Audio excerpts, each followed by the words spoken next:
Good morning, Willows family. Thank you so much once again for coming this morning. It's such a privilege that we are together here this morning in the house of the Lord. And you know, there's so many churches around the world that doesn't have the opportunity to do this, and we can. And we just need to worship God for that specifically. Let's just pray together. Lord, we come to you this morning. We thank you that we have the privilege to open your word this morning. And my prayer is just for each one of us, very simple this morning, Lord, that you will open our hearts, Lord, that you will open our minds, that your word will indwell us this morning as well, Lord, that when we go out from here, Lord, that something has changed in our lives. Thank you for your grace and your mercy on us. Thank you, Lord, that we can also pray for Charmaine and for Ryan, and I pray for a good rest for them as well, especially after the synod. And we are looking forward to hear some feedback from them as well in the coming weeks. And I just want to thank you, Lord, that we know that you are in control. Many times we don't feel it. Many times we don't experience it, Lord, but you are in control. And nobody can take that away. Thank you that you promise us that in your word that you will never leave us nor forsake us.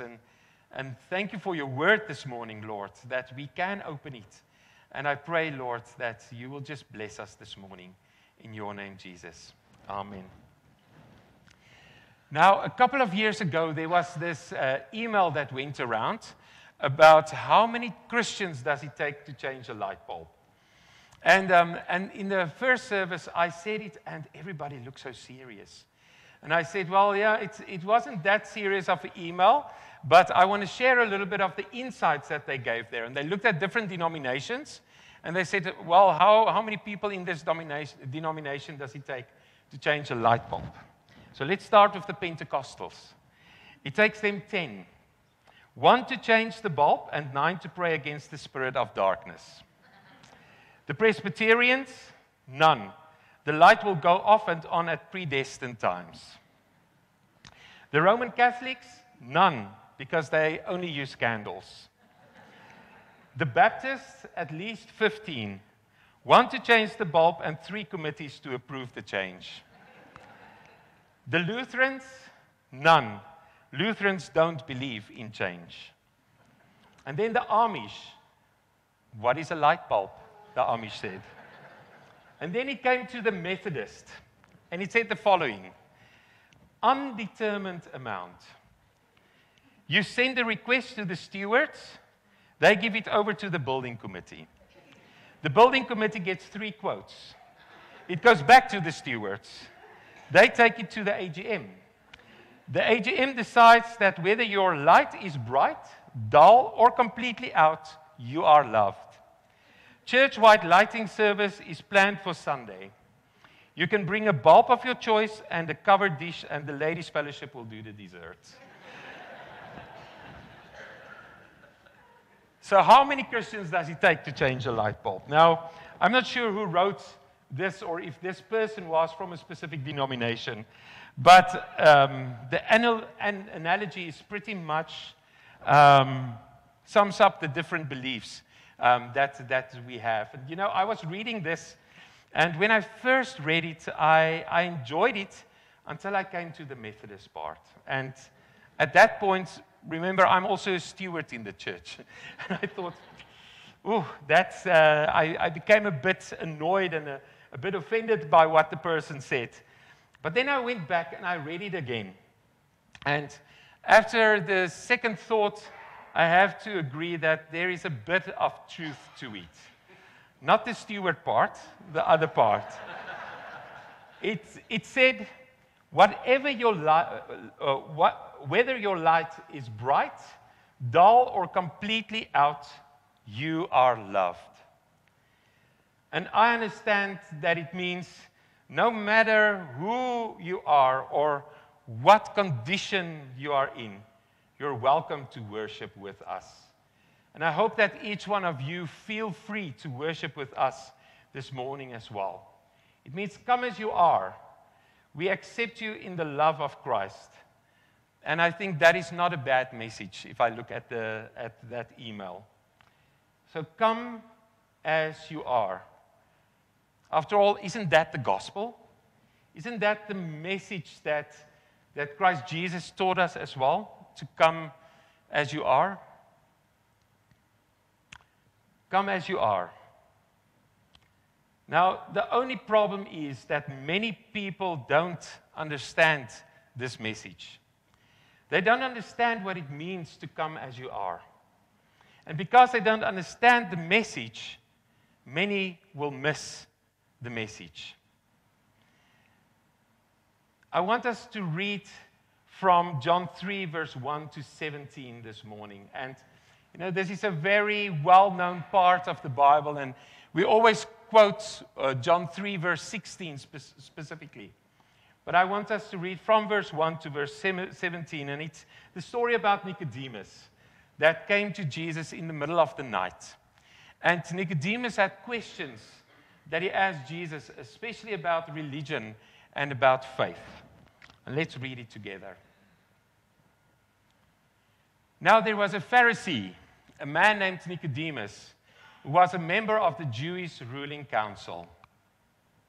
He came to Jesus at night and said, "Rabbi, we know that you are a teacher who has come from God. For no one could perform the signs you are doing if God were not with him." And Jesus replied, "Very truly I tell you, no one can see the kingdom of God unless they are born again." "How can someone be born when they are old?" Nicodemus asked. "Surely they cannot enter a second time into the mother's womb to be born?" And Jesus answered, "Very truly I tell you, no one can enter the kingdom of God unless they are born of water and of spirit. Flesh gives birth to flesh, but the Spirit gives birth to spirit. You should not be surprised at my saying, 'You must be born again.' The wind blows wherever it pleases. You hear its sound, but you cannot tell where it comes from or where it is going.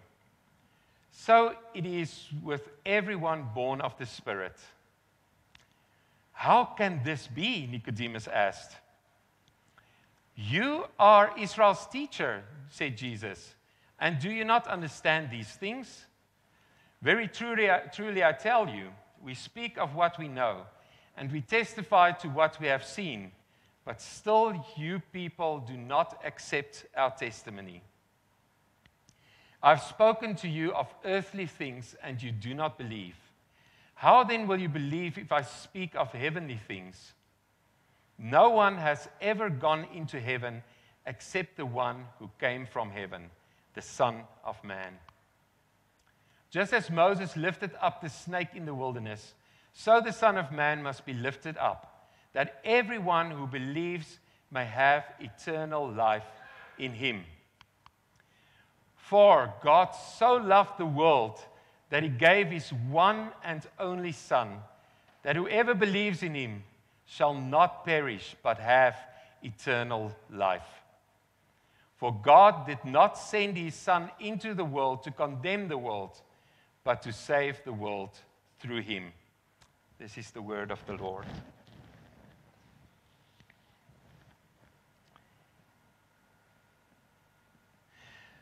Now, we're not sure why Nicodemus chose to go in the middle of the night, but we can only speculate. Perhaps the night symbolizes the darkness that surrounded Nicodemus' heart and soul. The Bible says that Nicodemus was no ordinary citizen. He was a religious Pharisee. He was a leader of the Jews, a Sanhedrin, a man who committed his life to studying and obeying the law. But somehow in all of this, all of his teachings and his religion, he had missed a message. Nicodemus had head knowledge, but he missed heart knowledge. He had a lot of religion, but he had no relationship. Now, does that sound familiar maybe this morning? You know, there are millions of religious people sitting in churches this morning who are as lost as Nicodemus was because they have head knowledge, but they lack heart knowledge.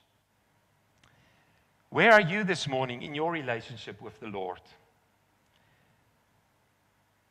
Do you have the head knowledge? Do you study the Bible? Do you know about Jesus? Or do you really know who Jesus is and love him? You know, there was a minister in a small church in Australia, in the outback. And he decided he's going to teach his congregation a lesson. And he preached the one Sunday about salvation and that you need to love your neighbor as you love yourself. And the week passed, and he heard of all these people fighting each other. And the next Sunday came, and he decided he's going to preach the same message. And he preached the same message as well. And people thought, didn't we hear that before? Maybe not. And the next week came, and there was still fighting going on. And the next Sunday came, and he preached the same message again for the third time. And now people started getting a bit fidgety, and they're thinking, does this minister want to say something maybe to us through this?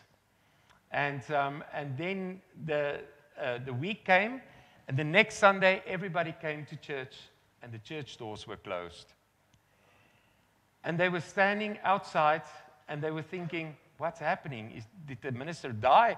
Did we not hear about it this week? And then people started talking to each other and sharing their stories. And then the minister came and he stood outside the doors and he said, you know, I preached the same sermon over and over the last 3 weeks, but nothing changed in you. You cannot just have head knowledge. You cannot just hear the word and not be doers of the word.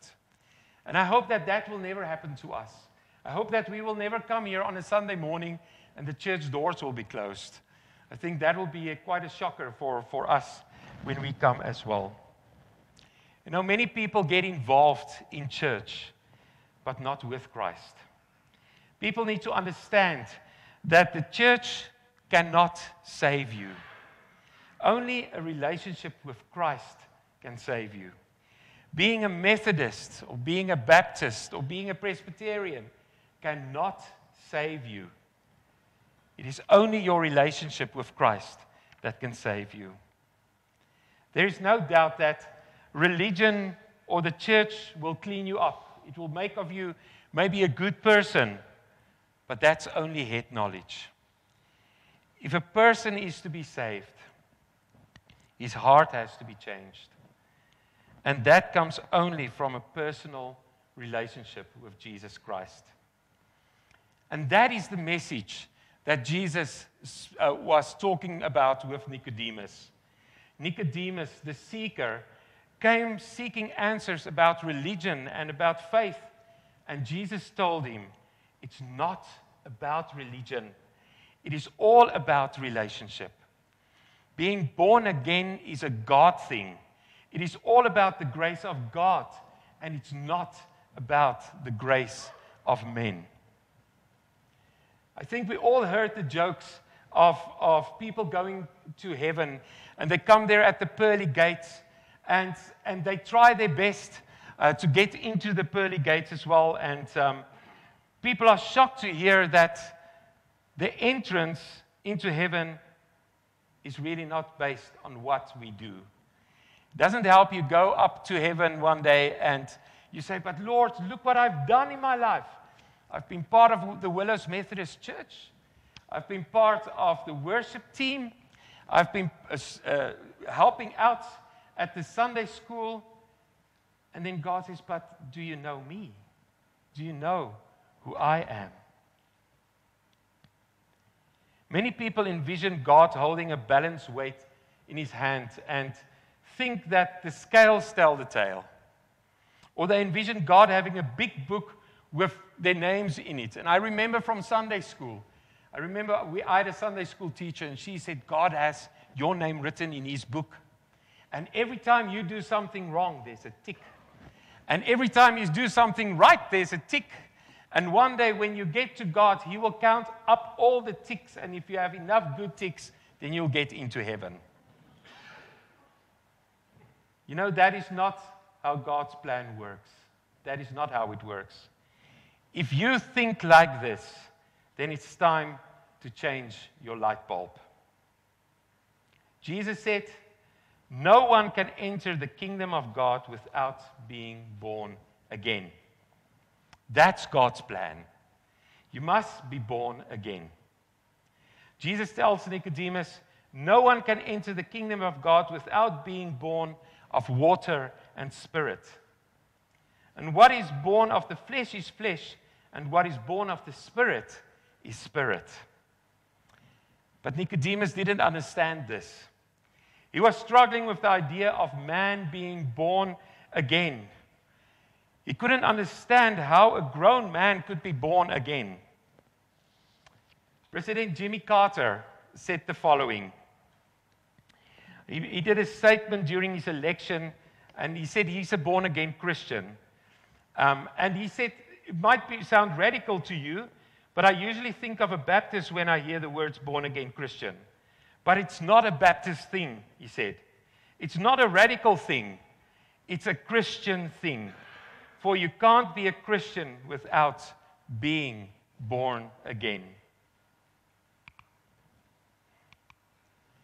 2 Corinthians 5 verse 17 says, therefore, if anyone is in Christ, the new creation has come. The old has gone. The new is here. And that is what it is when we talk about being born again. You cannot be the same. You cannot just think by doing good, that is what's going to bring you into heaven. It is your relationship with God and how you trust in Him.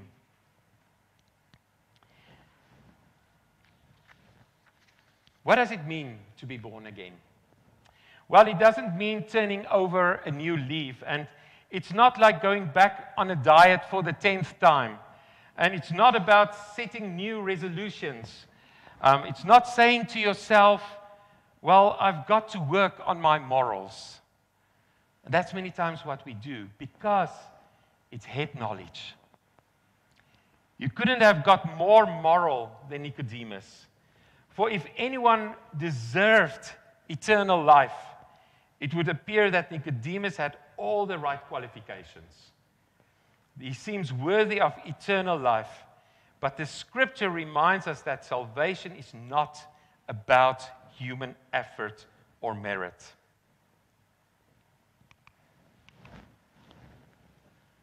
So how do we change the light bulb then? Well, the first thing is that position does not save you.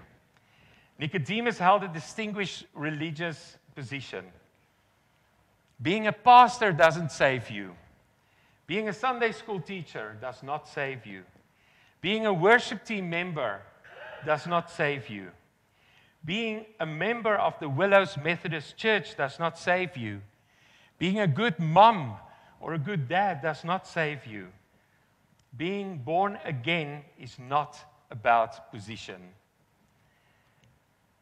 Popularity also does not save you. The name Nicodemus means well-liked or popular. He was respected in the community. He was recognized as a spiritual leader. He was popular. But popularity does not save you. Being born again is not about popularity. And then prestige and piety does not save you. Nicodemus possessed both. He was a man of dignity, a man that was revered, a man that was full of righteousness.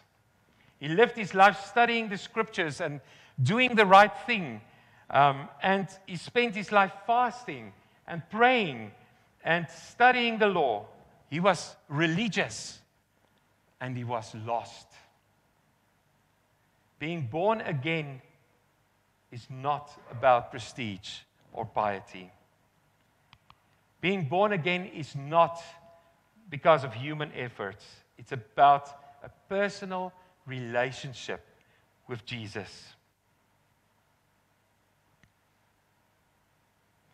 New birth is something that needs to happen. And it can only happen when God starts intervening into our lives. God brings us back to life as new in the Spirit. He changes us. The supernatural act of God takes the Holy Spirit and implants the Spirit into our hearts. We are getting a heart transplant. It causes us to be changed creatures. I remember when I was about 15, 16 years old, I moved away from the Lord. I decided God is not for me. During the same time, I lost a brother that drowned in the sea, and I just became very rebellious. And I tried to do good things so that people could like me. I went to church for my parents' sake. I went to youth for my parents' sake. I went to university, and there I met some radical people with Youth for Christ. And they were just weird for me, these Youth for Christ people. But they asked me one day to come with them. And that is where God just totally, radically changed my life. You see, I knew about God. I heard about Him. I went to Sunday school. I went to church from when I was a little baby. I was baptized in the church. I knew about God, but I had no relationship with God. And then I met Jesus, and my life just changed totally, radically. And I went into missions, and now I'm standing here in front of you. But that is what born again means. It's a radical change. You know, some of my friends, they didn't even like me anymore because suddenly I was this weird guy that just wanted to pray for them. When they go out on a Wednesday evening, I took them there, brought them back, put them under the shower, and while they were showering, I prayed for them. You know, that God will just save their lives. And they didn't like that. So being born again can be very radical as well, but it doesn't have to be. It can be something that happens in your room while you're praying, that God just touch your heart and you understand that He loves you so much that no matter what happens in your life, nobody can take that away from you. Nobody can take away the joy that He brings in your life as well. Friends, many of us, like Nicodemus, don't understand it. I had a conversation with someone last week that said, I'm not good enough to go into heaven. And I said, yes, I agree with you. And I'm also not good enough to go into heaven because that is not what it is about. It's not about being good. That doesn't change anything. It is all about changing the light bulb. It's all about being born again. I heard a story about a company that brought out instant cake mix. And they brought out the mix, they sold it on the market, and on the box it said, just add water. And people looked at it, but nobody wanted to buy this. And then the company went back and they went through some research trials and discovered that the public felt uneasy about a cake mix that required only water. So apparently people thought it was just too easy. So the company altered the formula and changed the direction to add an egg to the water. And the idea worked, and they sold a lot of these boxes of cake mix. And this is a true story. And from 1 year to the other, they made triple what they did when they just wrote on the box, just add water. You know, that story reminds me of how people react to the plan of salvation. To them, it sounds almost too easy and simple, and it cannot be true. Even though the Bible says in Ephesians 2, verse 8, for by grace you have been saved through faith. This is not your own doing. It's the gift from God. It's not the result from works. Now, unlike the cake mix, God has not changed His formula to make salvation more manageable or marketable. The gospel we proclaim has nothing to do with being good enough. And that's the message that Jesus had for Nicodemus. That's the plan that God has for us. For Jesus told Nicodemus the words that have become known as the gospel in a nutshell. And we all know it. For God so loved the world that he gave his only Son, that whoever believes in him will not perish but have eternal life. What caused Jesus to speak these famous words? It was his concern for a very religious man whose soul was lost. We have the opportunity this morning to change the light bulb. How many does it really take to change a light bulb? Just one. His name is Jesus Christ. You and I have been born into a world of bondage of sin and death, but we have been given the opportunity to leave behind this world. We have been given the opportunity to be born into a new world, to be born from above, to change our citizenship, and to claim our new home for all eternity. Have you been born again? Don't tell me how good you are. Don't tell me about your religion. Our founder, John Wesley, would always ask this question: how is it with your soul? If you just sit there at the moment and ask yourself this question, how is it with my soul this morning? That's the real question we need to answer this morning. How is it with your soul? What we have this morning is a hard lesson to learn. The lesson is that salvation is easy, but we make it hard. Salvation is not about us, it's about God. We're worried about being good enough to get into heaven. We worry about our religion. Do I read my Bible enough? Do I pray enough? Do I do enough good deeds? Do I go to church enough? Do I tithe enough? Please, these things are all needed. It's things that need to happen. And it's things that are important. And none of us do enough of it many times. But many of us are worried about what we're doing that we forget what God has done. We make it hard. God makes it easy this morning. All we really need is a personal relationship with Jesus Christ.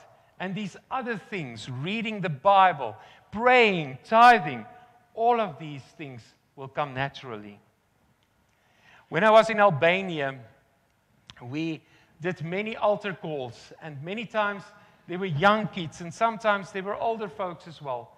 Sometimes there were people of 70 that have been giving Sunday school for 20 years. And there were people that were prayer warriors, and people that I know that could memorize scripture like nobody else. They had lived good, moral lives. They were religious, but they were lost. And then one night a bulb lit up in their heads, and they realized in their hearts they didn't have a personal relationship with Jesus Christ.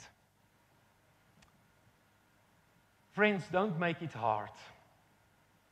Salvation is easy. Christ didn't come into the world to condemn the world. Yet we spend our lives worrying about whether we're good enough to get into heaven. No, God sent His Son into the world so that the world may be saved through Him, through our personal relationship with Him. And that means you have to know Him personally. If you don't have that personal relationship with Christ, maybe it's time to change your light bulb. Christ would love to be the light of your life. Let's pray together.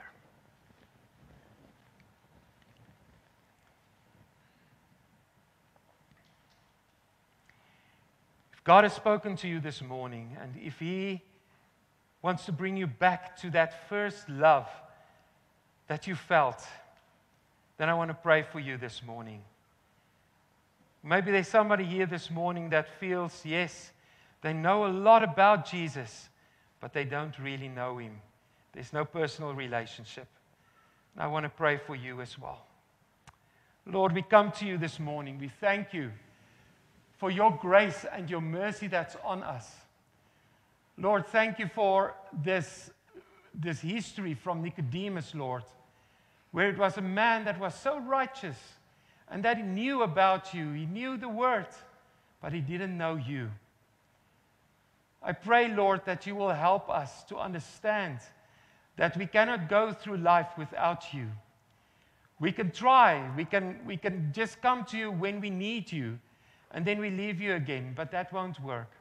That is not a personal relationship. Personal relationship is 24/7, day in, day out, coming to your feet, listening to you, what you want to do through our lives as well. And I pray, Lord, that we and our lives will be testimonies of what you have done in our lives. When we go out in the community, that your light will shine. Lord, that it will not be just us speaking to people, but that your light will shine through us, that people will get to know you, Lord, and that they will be saved as well.